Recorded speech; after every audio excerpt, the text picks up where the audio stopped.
ज़रा सोचिए, अगर दुनिया के सबसे अहम समुद्री व्यापारिक रास्तों में से किसी एक पर चीन का कब्जा हो जाए तो आगे क्या होगा। पूरी दुनिया का व्यापार और खासकर अमेरिका की इकोनॉमी रातों रात कैसे घुटनों पर आ सकती है, ये चीन ने बता दिया है। आज हम एक ऐसे ही ग्लोबल ट्रेड लाइफलाइन की बात करने वाले हैं इस वीडियो में, जिसने दुनिया के दो सबसे बड़े सुपर पावर यानी कि अमेरिका और चीन को आमने सामने लाकर खड़ा कर दिया है। वो है पनामा नहर। वीडियो को लास्ट तक ज़रूर देखिएगा। आपको विस्तार से बताऊंगी कि आखिर अब जंग की लकीर चीन और अमेरिका के बीच क्यों खिंचती हुई नजर आ रही है अंतर्राष्ट्रीय पटल पर। नमस्कार, आपके साथ मैं पल्लवी रविंद्र सिंह। दरअसल हाल ही में अमेरिका राष्ट्रपति डोनाल्ड ट्रंप ने एक बेहद ही विस्फोटक बयान दिया और जिसकी वजह से पूरी दुनिया की जियोपॉलिटिकल में भूचाल आ चुका है। ट्रंप ने खुली चेतावनी देते हुए कहा है कि चीन पनामा नहर पर कब्जा करने की कोशिश कर चुका है, लेकिन हम उसे नाकाम कर देंगे, हम उसे कामयाब नहीं होने देंगे। ये ट्रंप की तरफ से कहा गया। लेकिन यह सवाल है कि आखिर पनामा नहर पर कंट्रोल किसका था। अमेरिका ने इसे खुद आखिर क्यों भविष्य में छोड़ दिया था। उन्होंने कहा था भविष्य में हम इस पर कब्जा कर लेंगे, लेकिन अगर हम पास्ट को देखें तो उन्होंने क्यों छोड़ दिया था इसे। ट्रंप आज इतिहास की सबसे बड़ी बेवकूफ़ी बता रहे हैं इसे। और आखिर पनामा जैसे छोटे से देश में चीन ऐसा क्या करने वाला है जिसने वॉशिंगटन की नींद को उड़ा कर रख दिया। ऐसे तमाम तरीके के सवाल हैं जो आज अंतर्राष्ट्रीय पटल पर चर्चा का विषय बने हुए हैं। देखिए, कहा जाता है कि दुनिया पर राज वो नहीं करता जिसकी सेना सबसे बड़ी होती है, बल्कि वर्चस्व उसका होता है जिसकी मुट्ठी में दुनिया की रगें होती हैं। आज मैं विश्व राजनीति के उस अदृश्य जाल और गहरे सच से आपको रूबरू करवाऊंगी जिसे आपके लिए जानना बेहद ज़रूरी है। जब पूरी दुनिया की नज़रें ताइवान के आसमान मिसाइलों के धुएं पर टिकी हुई थी, तब समुंदर के खामोश रास्तों पर एक बेहद ही खतरनाक चक्रव्यूह रचा जा रहा था। एक ऐसा चक्रव्यूह जो सीधे अमेरिका की बैकयार्ड में घुसकर उसके सीने पर खंजर घोंपने का काम करने वाला था। मैं बात कर रही हूँ पनामा नहर की। महज 82 किलोमीटर लंबा पानी का ये एक ऐसा रास्ता जो कोई आम नहर नहीं है, बल्कि 21वीं सदी का वो ब्रह्मास्त्र से माना जाता है जिसके लिए आज दो सुपर पावर टकराने की कगार पर हैं। दशकों तक अमेरिका ने जिस नहर को अपनी जागीर समझा, आज उसी के किनारों पर ड्रैगन की खामोश परछाइयां मंडराने लगी हैं। डोनाल्ड ट्रंप की हालिया बौखलाहट और उनकी सख्त चेतावनी कोई साधारण राजनीतिक बयान नहीं था, यह उस खौफनाक सच्चाई का कबूलनामा था कि चीन अमेरिका की सप्लाई चेन का गला घोटने के कितने करीब पहुंच चुका है। वरना ट्रंप ऐसा बयान दे दें, हो ही नहीं सकता। आखिर कैसे एक छोटे से देश में चीन ने बिना एक भी गोली चलाए इतना बड़ा साम्राज्य खड़ा कर लिया। सबसे पहले तो आपको वही समझाएंगे पनामा नहर है क्या और यह इतनी पावरफुल क्यों मानी जा रही है। पनामा नहर सेंट्रल अमेरिका के देश पनामा में स्थित एक 82 किलोमीटर लंबा कृत्रिम जलमार्ग है। यह कोई साधारण नहर नहीं है, बल्कि यह अटलांटिक महासागर को सीधे प्रशांत महासागर से जोड़ता है। अगर यह नहर ना हो तो किसी भी जहाज को न्यूयॉर्क से सैन फ्रांसिस्को या फिर एशिया जाने के लिए पूरे दक्षिण अमेरिका महाद्वीप का चक्कर लगाना पड़ेगा। केप हॉर्न के खतरनाक रास्तों से गुजरना पड़ेगा। पनामा नहर इस सफ़र को लगभग 13,000 किलोमीटर यानी कि लगभग 8,000 मील और हफ्तों का समय कम कर देती है। अब देखिए, कुछ चौंकाने वाले जो आंकड़े हैं निकल कर सामने आए हैं वो आपको बताती हूँ मैं। दुनिया के कुल समुद्री व्यापार का लगभग 5 से 6% हिस्सा इसी नहर से होकर गुजरता है। हर साल 13,000 से ज़्यादा विशालकाय जहाज़ यहीं से गुजरते हैं। लेकिन सबसे बड़ी बात, अमेरिका का 40% से ज़्यादा कंटेनर ट्रैफिक इसी नहर पर निर्भर है। और यही वजह है कि पनामा नहर सिर्फ एक रास्ता नहीं माना जाता है, बल्कि ये अमेरिका की सप्लाई चेन की सांसें भी हैं।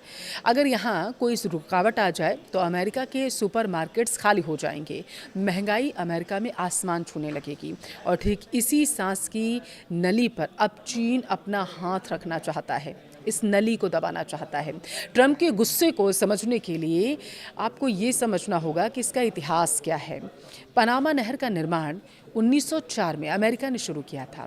यह 1914 में बनकर तैयार हुआ और इसे 20वीं सदी का सबसे बड़ा इंजीनियरिंग चमत्कार माना गया। लेकिन क्या आप जानते हैं कि इस चमत्कार को बनाने में हज़ारों भारतीयों ने अपना खून पसीना बहाया था। जी हाँ, 19वीं और 20वीं सदी की शुरुआत में पंजाब, गुजरात और सिंध से हजारों भारतीय कामगार पनामा गए थे। इन्हीं में से एक थे पंजाब के भाग सिंह, जिन्होंने नहर निर्माण में महत्वपूर्ण भूमिका निभाई थी। आज भी पनामा में लगभग 15,000 भारतीय मूल के लोग रहते हैं, जो उसी ऐतिहासिक जुड़ाव का हिस्सा हैं। तो फिर अमेरिका के हाथ ये नहर कैसे निकल गई, वो समझिए। अमेरिका ने दशकों तक इस नहर पर राज किया। यह उसकी आर्थिक और सैन्य ताकत का प्रतीक था। लेकिन 1977 में तत्कालीन अमेरिकी राष्ट्रपति जिमी कार्टर ने पनामा के साथ एक समझौता किया, जिसे टॉरिस कार्टर ट्रीटीज कहा जाता था। इस समझौते के तहत 31 दिसंबर 1999 को अमेरिका ने पनामा नहर का पूरा कंट्रोल आधिकारिक रूप से पनामा सरकार को दे दिया। अमेरिका का मकसद लैटिन अमेरिका के साथ अपने रिश्ते सुधारना था, लेकिन डोनाल्ड ट्रंप के नजरिए से यह अमेरिका के इतिहास की सबसे बड़ी भूल माना गया। हाल ही में थियोडोर रूजवेल्ट प्रेसिडेंशियल लाइब्रेरी के उद्घाटन में ट्रंप ने कहा था कि हमने पनामा नहर उन्हें मुफ्त में दे दी। उन्होंने क्या किया? जहाज़ों की फीस 4 गुना बढ़ा दी, खूब पैसा कमाया। यह हमारी कितनी बड़ी बेवकूफ़ी थी, ट्रंप ने कहा। इसी से अंदाज़ा लगा दीजिए। देखिए, ट्रंप का मानना है कि अमेरिका ने अपने पैसे और तकनीक से जिसे बनाया, उसे कूटनीतिक दबाव में आकर छोड़ना एक रणनीतिक आत्महत्या थी। अब आते हैं कहानी के सबसे खतरनाक पॉइंट पर, चीन की एंट्री पर। पनामा नहर पनामा सरकार के कंट्रोल में है, लेकिन चीन वहां एक साइलेंट प्लेयर की तरह घुस चुका है।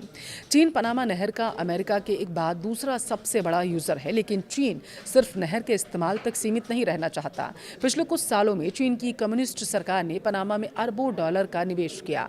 पनामा नहर के दोनों सिरों पोर्ट्स पर इंफ्रास्ट्रक्चर डेवलप करने का ठेका चीनी कंपनियों को मिल चुका था। चीन वहाँ ब्रिज बना रहा है, पोर्ट ऑपरेशंस को कंट्रोल कर रहा है, लॉजिस्टिक्स हब स्थापित कर रहा है। हाल ही में चीन के विदेश मंत्री वांग यी ने पनामा के साथ सहयोग बढ़ाने की बात भी कही थी। बिना नाम लिए अमेरिका पर निशाना साधते हुए चीन ने कहा था कि चीन और पनामा के रिश्तों में किसी तीसरे देश का दखल बर्दाश्त नहीं किया जाएगा। अब आप समझिए ट्रंप की असली चिंता क्या है।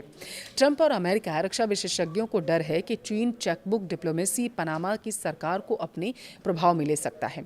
अगर कल को अमेरिका और चीन के बीच ताइवान या साउथ चीन सी को लेकर युद्ध छिड़ जाता है, तो चीन पनामा में अपने प्रभाव का इस्तेमाल कर सकता है और अमेरिकी नौसेना के जहाज़ों और अमेरिकन ट्रेड को पनामा नहर में रोक सकता है या फिर डिले कर सकता है। यही अमेरिका की टेंशन है। अगर चीन ने पनामा नहर के लॉजिस्टिक्स पर कब्जा कर लिया, तो वह अमेरिका के बैकयार्ड में बैठकर अमेरिका की गर्दन दबाने लगेगा। तो क्या ट्रंप सच में पनामा नहर पर दोबारा मिलिट्री या फिर कूटनीतिक कब्जा कर सकते हैं? देखिए, प्रैक्टिकली देखा जाए तो पनामा एक संप्रभु देश है। पनामा के राष्ट्रपति जोस राउल मुलिनो पहले ही साफ कर चुके हैं कि पनामा नहर पनामा के लोगों की है और हमेशा रहेगी। अगर अमेरिका जबरन नहर पर कब्जा करने की कोशिश करेगा, तो यह अंतर्राष्ट्रीय कानूनों का सीधा उल्लंघन होगा और पूरी दुनिया, खासकर लैटिन अमेरिका, अमेरिका के खिलाफ हो जाएगा। लेकिन ट्रंप पारंपरिक राजनीति नहीं करते। उनका यह बयान चीन के लिए एक रेड लाइन है। ट्रंप का सीधा संदेश है, हमारे बैकयार्ड में घुसने की कोशिश मत करो। अगर ट्रंप सत्ता में मजबूती से फैसला लेते हैं, तो यह पनामा पर आर्थिक प्रतिबंधों या फिर ट्रेड ट्रैफिक का दबाव डाल सकते हैं, ताकि पनामा चीनी कंपनियों के टेंडर रद्द करें। अमेरिका पनामा को यह चुनने पर मजबूर कर सकता है कि उसे अमेरिका का साथ चाहिए या फिर चीन का। अब देखिए, अगर हम निष्कर्ष के तौर पर इसे समझने की कोशिश करें कि अब क्या होने वाला है, तो पनामा नहर अब सिर्फ एक जलमार्ग नहीं रह गया है। यह 21वीं सदी की ग्लोबल पावर पॉलिटिक्स का अखाड़ा बन चुका है। एक तरफ डोनाल्ड ट्रंप का अमेरिकी फर्स्ट एजेंडा है, तो अपनी खोई हुई रणनीतिक ताकत वापस भी अमेरिका पाना चाहता है। वहीं दूसरी तरफ चीन का बेल्ट एंड रोड इनिशिएटिव भी है, जो चुपचाप पूरी दुनिया के अहम चेक पॉइंट्स पर अपना दबाव बनाना चाहता है। यह जंग अभी शुरू हुई है और आने वाले समय में पनामा नहर के पानी में जियोपॉलिटिक्स का भारी तूफान देखने को मिल सकता है। अब बारी आपकी है। आपकी इस मुद्दे पर राय क्या है, मुझे कमेंट करके ज़रूर बताइएगा।